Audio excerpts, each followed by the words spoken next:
नमस्कार, recipes with अक्षतामध्ये तुमचं स्वागत आहे। आज आपण बनवणार आहोत माझ्या जगण्याचं कारण आणि जीवनाचं प्रेम असलेला डाळ भात।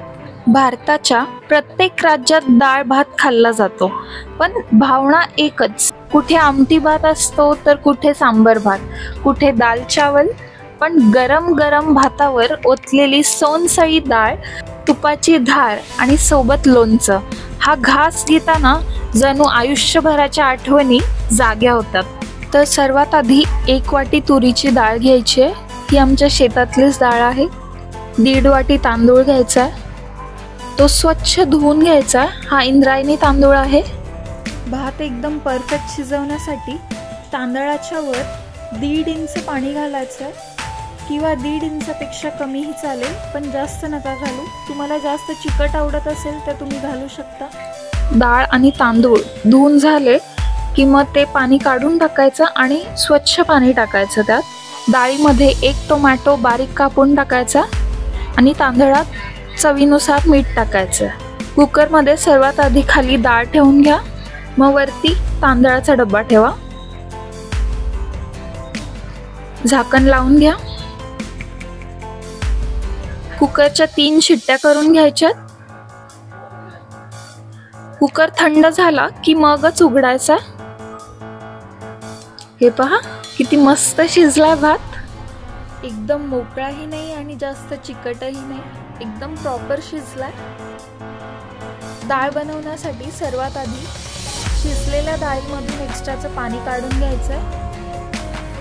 पाणी असलं की डाळ नीट गरगटत नाही, म्हणून पाणी काढायचं आणि तेच पाणी नंतर टाकायचं। 1 चमचा हळद, चवीनुसार मीठ, हे सर्व टाकून डाळ गरगटून घ्यायची। डाळ गरगटून झाली की मग पातेलं ठेवायचं, त्यामध्ये 2 माप तेल घालायचं। तेल तापलं की मग मोहरी टाकायची। मोहरी तडतडली त्यामध्ये जिरे टाकायचे, वाटलेला लसूण, मोठाच लसूण वाटायचा, जास्त बारीक करायचा नाही। कापलेली मिरची, बारीक कापलेली कोथिंबीर टाकायची आणि कढीपत्ता, हिंग टाकायची। हिंग टाकायला विसरू नका आणि मग डाळ टाकायची।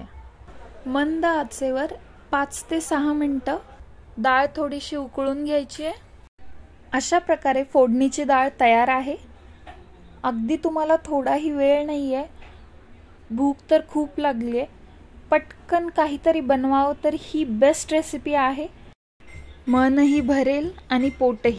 डाळ आणि भातासोबत जर केळीचे काप असतील मग तर विचारायलाच नको। वरून भातावर थोडंसं साजूक तूप, अगदी स्वर्ग सुख। अशाच नवीन रेसिपीजसाठी चॅनलला सबस्क्राईब करा, व्हिडिओला लाईक करा, शेअर करा आणि कमेंट करा।